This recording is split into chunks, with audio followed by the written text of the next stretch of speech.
What if I told you that one strange-looking pose could boost your circulation, help your body detox naturally, and wake up muscles you haven't felt in years? And it takes less than 5 minutes? No treadmills, no long walks in bad weather, no loud gym, just you, your breath, and a quiet, powerful position called the frog. Most people over 50 have never even heard of it, or if they've seen it, they dismiss it as a weird yoga pose or something for flexible people. But what they're really missing is why this movement was created and what it does inside your body, especially as you age. Today on True Senior Healthness, we're going to explore why the frog may be better than walking for certain aspects of circulation and recovery, how it wakes up areas of your body that normal exercise never reaches, and finally, how to do it safely, even if your knees, hips, or balance aren't what they used to be. If you're over 50 and you've been feeling heavier, more sluggish, or stuck inside your own body, stay with me. This one might surprise you. Why one pose can do so much. Let's start with a question. Do your legs ever feel heavy at the end of the day? Do your hands or feet feel cold, even in warm rooms? Do you ever feel puffy, stiff, or just slowed down from the inside? A lot of people blame age, but in many cases, the deeper issue isn't age, it's stagnation. Your body is full of highways, blood vessels bringing oxygen and nutrients, lymphatic channels carrying waste away, nerves sending signals to and from your muscles. When you sit a lot, move less, or repeat the same small motions day after day, these highways don't flow the way they should. Certain zones deep in your hips, inner thighs, pelvic floor, and lower belly start to shut down quietly. That's where the frog comes in. The way this pose is shaped, heels lifted, knees wide, torso leaning forward, creates a kind of internal pressure and release system that most other exercises simply don't reach. It's not about sweating or burning calories. It's about reactivating what's been asleep. Let's go through the benefits one by one, then I'll show you how to try it safely. Benefit 1. Circulation, but deeper than a walk. When someone says improve circulation, most people think, I should walk more. Maybe I need cardio. Walking is wonderful, but it mostly works the big, obvious muscles. Your glutes, thighs, calves, and heart. The frog position targets what I like to call your stagnation zones. The inner thighs, the pelvic floor region, the lower abdomen. These are areas that don't move much when you sit in a chair, barely get used when you shuffle around the house, can become sluggish over time, especially after 50. In the frog, you drop into a deep squat or partial squat. Lift your heels, open your knees outward, lean your torso forward with length in your spine. This shape creates gentle multi-directional pressure around the pelvis and lower belly. When you combine that with slow, nasal breathing, your body starts to act like its own internal massage pump. Fresh blood is pushed in, stagnant fluid is encouraged to move out. Areas that have felt asleep begin to feel warm, awake, and alive again. You may not get out of breath like you do on a brisk walk, but don't let the stillness fool you. Inside, your body is working very intelligently. Think of it like opening the windows in a stuffy room. The air hasn't been bad forever, it's just been trapped. The frog helps you crack those windows open again. Benefit 2. Natural lymphatic detox without pills. Your lymphatic system is your body's cleaning crew. It helps remove cellular waste, supports immune function, reduces fluid buildup and inflammation. But unlike your heart, it has no pump of its own. It relies on movement, breath, muscle contractions. When you enter the frog position, your knees are wide, your hips are flexed, your torso is gently folding forward. This puts very specific, gentle pressure on major lymph node clusters, in the groin, across the lower belly, under the arms if the arms are engaged. When you slowly rise and lower your hips with your breath like a wave, you're repeatedly compressing and decompressing these areas. It works almost like an internal lymphatic massage, but powered by your own body. For people over 50 who deal with puffiness, stiff joints, that inflamed or stuck feeling, frequent minor illnesses, this is huge. Instead of relying only on supplements, teas, or expensive detox treatments, you're using your breath and body to help yourself from the inside out. No drama, no force, just quiet, powerful circulation and drainage. Benefit 3. Full body strength without punishing your joints. After 50, strength training is less about bigger muscles and more about joint safety, control, stability. the ability to catch yourself if you trip or slip.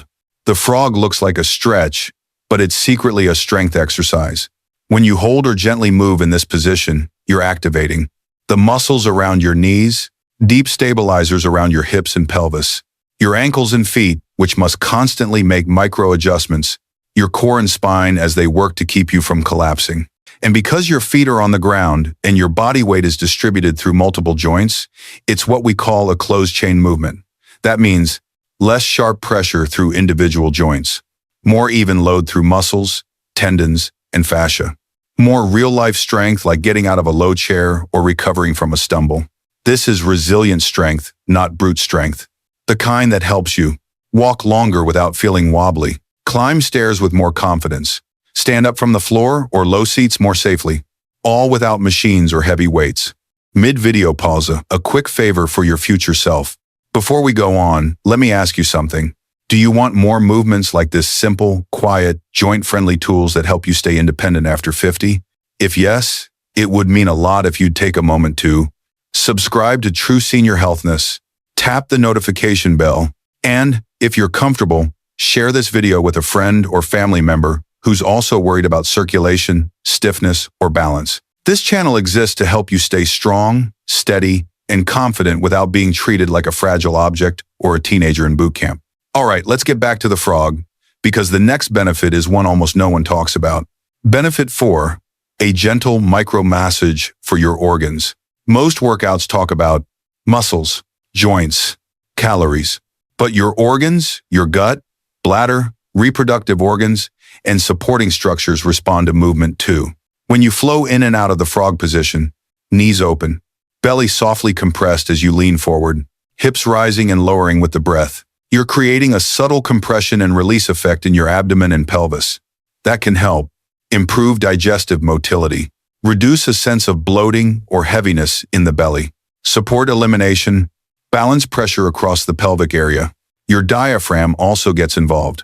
When you breathe through your nose with slow, controlled exhalations, your diaphragm moves like a piston, adding gentle pressure waves inside your core. For women over 50, this position may help support pelvic floor tone, encourage better awareness and connection with the lower abdomen, relieve some of the downward heaviness that comes with time, childbirth, or hormonal changes. For men, it may improve circulation to the lower pelvis, support prostate health indirectly by improving fluid movement and blood flow. Nothing about this is forced or aggressive. It's more like a quiet reminder to your internal systems. Hey, you're still needed. Let's wake up. Benefit 5, an ally against heavy legs and varicose veins. If your legs feel heavy by the evening, ached by standing, prone to swelling at the ankles, there's often a circulation component involved. Remember your calves, those muscles at the back of your lower legs? They're sometimes called the second heart because they help push blood back up toward your chest. In the frog position, your heels are lifted, so your calves are under gentle tension. Your weight is on the balls of your feet, which keeps your calf muscles slightly active. As you lift and lower your hips with your breath, your calves act like a rhythmic pump. Unlike high-impact exercise, which can sometimes make veins feel irritated or overpressurized, this is a low-impact, controlled, rhythmic, a way to encourage venous return blood moving back up instead of pooling at the bottom. When you blend, the calf activation, the position of the hips, the effect of gravity, the frog becomes a surprisingly elegant way to help your legs feel lighter and more supported, especially when practiced regularly. How to practice the frog move safely. Now let's talk about what you probably really want to know. How do I try this without hurting my knees, hips, or losing my balance? Great question. We're going to walk through a gentle, senior-friendly version. You do not need to get into a picture-perfect deep squat on day one. In fact, you shouldn't. You'll need a sturdy chair, countertop, or wall for support, a non-slip surface, barefoot or supportive shoes. Step-by-step frog setup. Start in a supported standing position. Stand near a chair back, the kitchen counter, or a wall. Place one or both hands lightly on it for balance. Find your squat stance.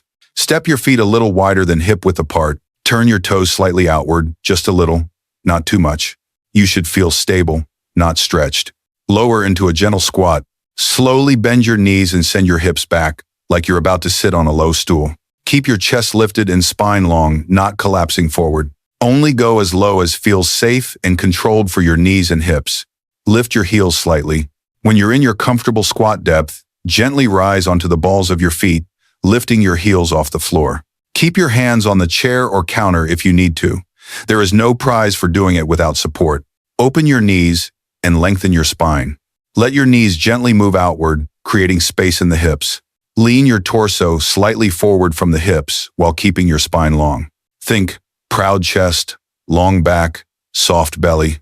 Add the breath in gentle movement. Inhale slowly through your nose as you slightly lift your hips, still keeping your heels up and knees bent. Exhale slowly as you sink back into the squat, keeping that wide knee, lifted heel position. Move like a wave, up a little on the inhale, down a little on the exhale. How long and how often? Start with 5-10 gentle repetitions of this up and down wave, or simply hold the comfortable squat position with heels lifted for 10-20 seconds, breathing deeply, then rest. Over time, work toward a total of 1-3 minutes of time in the position, broken into short rounds. Remember, the goal is not perfection. The goal is connection. Modifications if you have knee, hip, or balance issues. If you have knee replacements, hip replacements, significant arthritis, poor balance, recent surgery, you must be extra careful and ideally talk with your healthcare provider or physical therapist before trying deeper squats. Here are safer variations. Chair-supported mini frog. Stand behind a sturdy chair. Hold the back firmly with both hands. Do only a very shallow squat, just a small bend in the knees. Lift your heels slightly. Keep your knees gently apart. Breathe slowly and focus on the feeling around your hips and lower belly. Wall-supported frog. Stand with your back near a wall for extra security. Use a countertop in front of you for your hands. Keep the squat angle modest. Think half squat or less. You're going for comfortably challenging, not heroic. Heels on the floor version. If lifting your heels bothers your ankles or makes you too unsteady, keep your heels down. You'll still get many of the hip and pelvic benefits with less stress on the calves. Signs to stop or adjust immediately. Sharp pain in knees, hips, or ankles. Dizziness or feeling faint. Pinching or burning in the lower back. Any sense of this doesn't feel right. Discomfort can be feedback. But pain is not a challenge, it's a boundary. How to make the frog a daily ritual. The real magic of the frog isn't from doing it once. It's from turning it into a small daily ritual. Here are some ideas. Do 1-2 minutes of frog waves while the kettle boils or coffee brews. Add it at the end of a gentle walk as a way to encourage deeper circulation.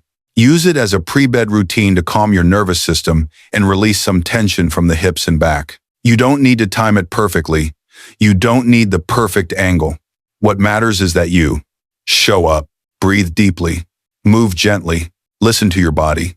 Who should be cautious? The frog is powerful, but it's not for everyone at every stage. You should avoid or heavily modify this movement if you've had recent knee, hip, or spine surgery and haven't been cleared for squats.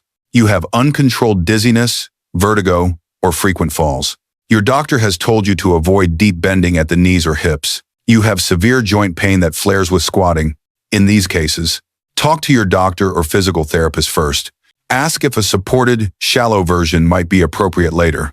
Remember, safety isn't being cautious and weak, it's being wise and strong. Final thoughts. This isn't just a move, it's a message.